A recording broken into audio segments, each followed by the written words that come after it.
kaum Khawarij itu adalah kelompok Islam yang menjelma Islam. Jauh-jauh hari sebelum ada Khawarij,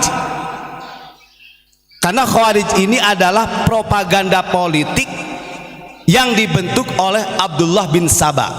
Ingat, saya ulangi lagi, kelompok Khawarij ini adalah produk politik yang menjelma agama Islam yang dibentuk oleh Abdullah bin Saba, yang akidahnya Sabi'iyah. Sabi'iyah ini radikal. Tujuannya kaum Khawarij ini apa? Kaum Khawarij pada waktu itu ingin mengadu domba sahabat Utsman dan Ali, sampai terjadi terbunuhnya Sayyidina Ali dan Utsman. Pada kesempatan malam ini edukasi yang penting sebenarnya bagi para santri, jamaah, wabil khusus warga masyarakat Indonesia yang sekarang ini kalau kita betul-betul memahami sulit untuk mencari tauladan. Beberapa tahun yang lalu Abu Yamamah Ghufran Al-Bantani memerintahkan kita untuk meneliti beberapa kitab. Ini awal mulanya sebelum saya bacakan. Dan ternyata dari beberapa kitab yang sudah masuk ke dunia pesantren, kita temukan ada 10 kitab, kitab kuning maksudnya, yang sudah ditahrif oleh orang-orang Wahabi, sudah dirubah. Saya ulangi lagi, setelah kita teliti ada 10 kitab, bisa jadi mungkin lebih dari 10. Waktu itu kita baru menemukan 10 kitab yang sudah ditahrif oleh orang-orang Wahabi, sehingga kitab-kitab yang sudah ditahrif ini masuk ke pesantren.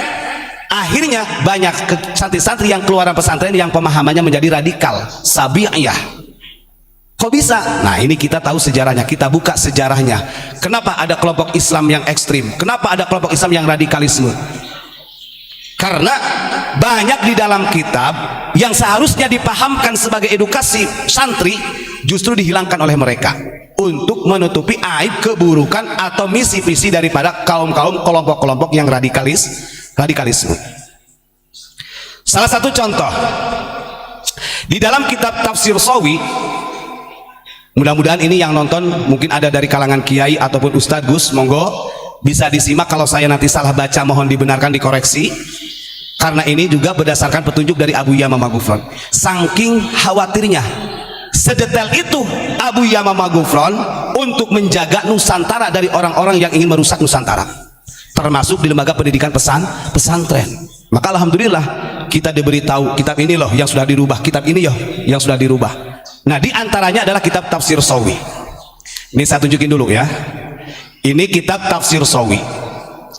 Nanti kalau yang punya kitab Tafsir Shawi silahkan dibuka surat Fatir ayat 5 dan 6. Surat Fatir ayat 5 dan 6. Di sini kita akan menemukan, kalau tidak ada keterangan yang saya bacakan nanti, maka itu hak kitab Tafsir Shawi ini telah dipalsukan oleh orang-orang Wahabi, oleh kaum-kaum yang ingin merusak Islam, wabil khusus Indonesia.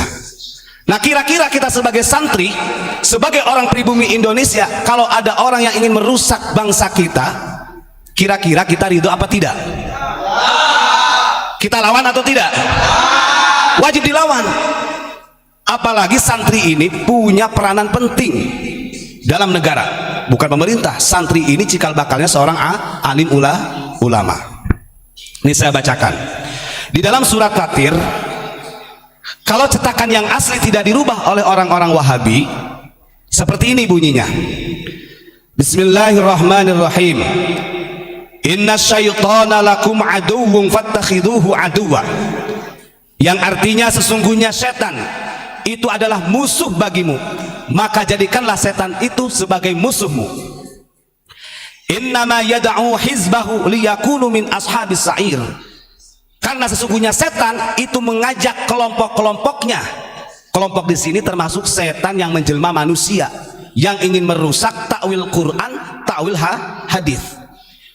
Setan tersebut mengajak kelompoknya agar supaya sama-sama masuk kepada panasnya api neraka. Ayat ini di dalam sarahnya Tafsir Shawi, ini kalimat yang dipenggal oleh orang-orang radikal, kalimat yang dipenggal oleh orang-orang Wahabi. Bismillahirrahmanirrahim. Qauluhu wa nuzila fi Abi Jahlin wa ghairih. Dalam satu pendapat yang dikatakan kelompok-kelompoknya setan yang merusak umat, yang merusak agama, ayat ini ditunjukkan kepada Abu Jahal dan selainnya Abu Jahal. Wakila hadhil ayatu nuzilat fil khawarij. Ada juga pendapat yang mengatakan ayat ini ditunjukkan kepada kaum-kaum khawarij. Apa kaum khawarij itu?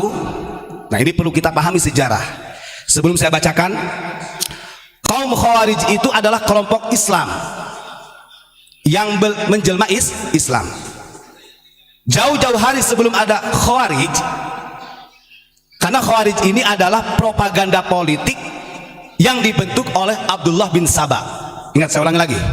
Kelompok khawarij ini adalah produk politik yang menjelma agama Islam yang dibentuk oleh Abdullah bin Saba, yang akidahnya Sabi'iyah. Sabi'iyah ini radikal. Tujuannya kaum khawarij ini apa? Kaum khawarij pada waktu itu ingin mengadu domba sahabat Utsman dan Ali, sampai terjadi terbunuhnya Sayyidina Ali dan Utsman. Sekarang begini, siapakah Abdullah bin Saba itu? Ini santri harus tahu. Abdullah bin Saba ini adalah orang Yahudi Yaman, kebangsaan Yaman, dari suku Himyar, yang pada waktu itu datang ke Madinah. Dia pura-pura masuk Islam di masa Khalifah Sayyidina Utsman. Kalau bahasa sekarang itu orientalis. Setelah masuk Islam, diislamkan oleh Sayyidina Utsman, dia mempelajari strateginya umat muslim. Setahun 2 tahun akhirnya sudah mengetahui kelemahannya umat muslim. Barulah Abdullah bin Saba merekrut orang-orang Muawiyah yang pro Utsman dengan Syiah yang pro Ali. Direkrut tuh orang-orang yang munafik, direkrut oleh Abdullah bin Saba sehingga menjadi kelompok Khawarij. Khawarij itu artinya adalah kelompok yang keluar dari Utsman, keluar dari Ali. Jadi dia tidak pro Ali, tidak pro Utsman, tapi ingin mengadu domba antara Utsman dengan Ali. Propaganda politiknya Khawarij hebat. Dalangnya Abdullah bin Saba ini sampai mampu mengadu domba terjadinya perang saudara yang disebut dengan perang Jamal, perang Siffin, bahkan perang Nahrawan. Naudzubillahi min dzalik. Terus kemudian, apakah kelompok Khawarij ini hanya di waktu Utsman saja? Tentu tidak. Khawarij ini akan bertransformasi walaupun berbeda nama. Jadi orang-orang yang seperti Khawarij, akidahnya seperti Sabi'iyah, radikal ini akan selalu bertransformasi walaupun namanya sudah bukan Khawarij. Kita buka yang disampaikan oleh Imam Sawi di dalam tafsirnya. Siapakah Khawarij ini dan bagaimana supaya kita mengetahui di kemudian hari atau saat ini, supaya kita mengenali bahwa ini adalah transformasi daripada kelompok Khawarij? Mudah, kata Imam Sawi, cara membedakannya, cara melihatnya. Khawarij adalah alladzina yuharrifuna ta'wilal kitabi was sunnah. Khawarij itu yang pertama bisa kita lihat, mereka adalah orang-orang yang berani merubah takwil Al-Quran dan hadis, termasuk kitab. Ini sudah bukan rahasia lagi. Yang berani merubah takwil Quran, hadis, kitab ini kelompok siapa tuh yang berani merubah? Saya kira mungkin para netizen sudah bisa memahami tanpa harus saya jelaskan. Itu yang pertama. Yang kedua, wa yastahilluna bidzalika dima'al muslimina wa amwalahum. Orang Khawarij ini mereka menghalalkan darahnya orang muslim dan hartanya ketika berbeda pendapat dengan mereka. Dari dua hal ini kita bisa memahami, walaupun mereka bukan namanya Khawarij, berganti nama dengan bahasa-bahasa yang lain, tapi kalau ada dua tanda ini yang berani merubah takwil Quran, berani merubah hadis, berani merubah kitab-kitab kuning, bahkan menghalalkan darah saudaranya sendiri orang muslim dan hartanya, berarti bisa dipastikan orang-orang seperti inilah yang disebut transformasi daripada Khawarij. Kembali lagi, siapa gembongnya Khawarij? Abdullah bin Saba, Yahudi dari Yaman, dari suku Himyar yang nyamar pura-pura masuk Islam. Gerakan seperti ini itu sangat harus kita khawatirkan. Apalagi di dalam tafsir Sawi ini akan bertransformasi. Beliau lanjutkan dalam keterangannya, lamma huwa musyahidun al-an fi nadhairihim wa hum firqatun bi ardil Hijaz yuqalu lahumul Wahabiyah. Yang jelas kata beliau Imam Shawi, yang sudah menjadi transformasi daripada kelompok Khawarij, yaitu adalah mereka-mereka kelompok yang ada di bumi Hijaz yang pada waktu itu disebut dengan Wahabi. Pertanyaannya, yang membasmi Wahabi, bangsa Arab Kut-Kut yang ada di Jabal Uhud Madinah, siapa yang berani melawan? Apakah mereka orang Madinah? Apakah mereka orang Mesir? Apakah mereka orang Turki? Apakah mereka orang Yaman?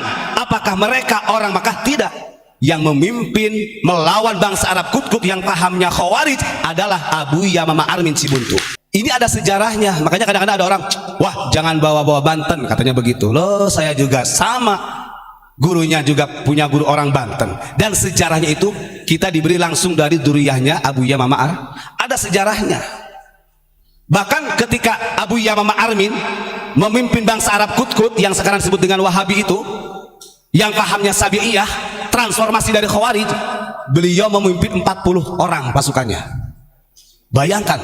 Dan itu perangnya kontak fisik, bukan perang di media kayak sekarang, kontak fisik. Abu Yamamah Armin membawa 40 pasukan dari Madinah, kemudian melawan juga orang-orang dari bangsa Arab Kut-Kut yang pahamnya Khawarij, yang ada di Mesir, di Turki, di Baghdad, di Syria, di Yordania. Itu perjuangannya ulama kita, ulama bukan mereka. Maka pantas ketika yang disampaikan oleh Abu Yamamah Ghufran, bangkitlah ulama Nusantara, karena jasa ulama Nusantara ini besar, bukan hanya di Indonesia tapi di Timur Tengah. Kasih tangan buat Abu Yamamah Armin.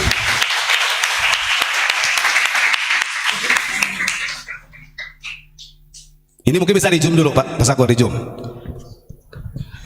Ini saya tunjukin.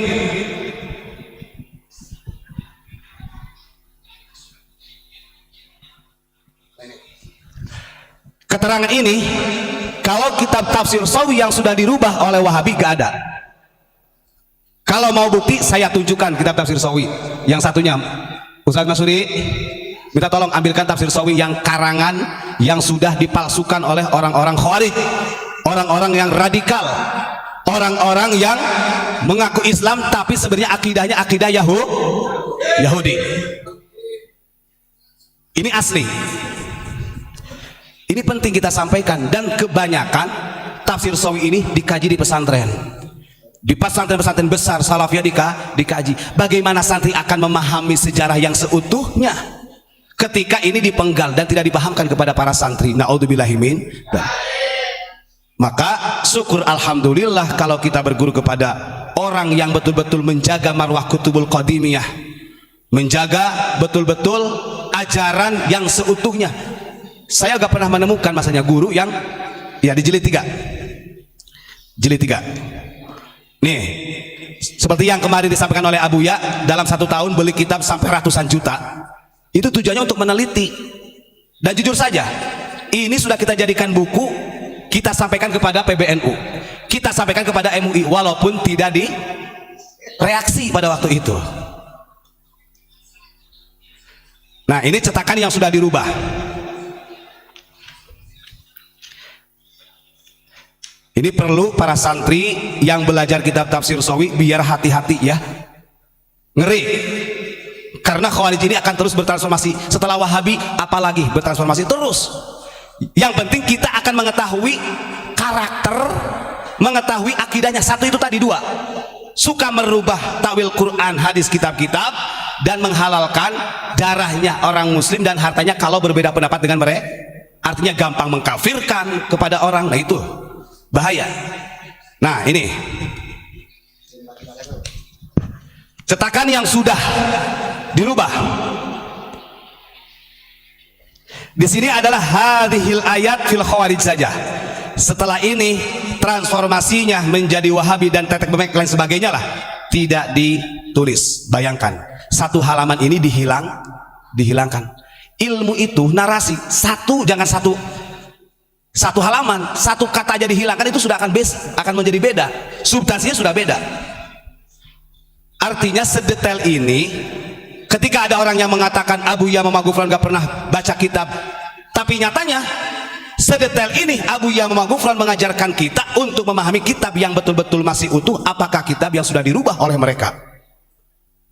Ini yang sudah dirubah, yang putih yang sudah dirubah, ini yang asli, yang masih asli, masih banyak.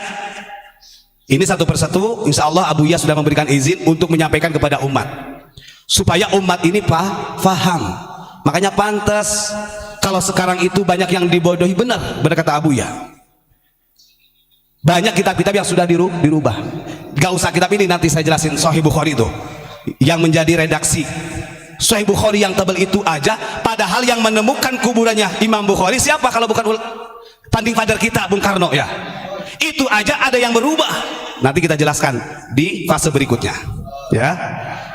Pada malam hari ini saya ingin menyampaikan itu saja. Yang jelas kita sebagai santri harus lebih hati-hati, karena sudah banyak yang berani merubah kitab. Di antaranya adalah Tafsir Shawi di jilid 3 surat Fatir ayat 5 ayat 6. Buka di syarahnya, di situ nanti kelihatan. Kalau ada kalimat wa nuzilat fil khawarij alladzina yuharifu tawil kitab sampai wa yuqalu wahabiyah, berarti itu masih cetakan asli, belum dirubah. Tapi kalau kalimat itu sampai ke bawah dihilangkan, maka bisa ditentukan itu sudah dirubah oleh mereka. Naudzubillahi min dzalik.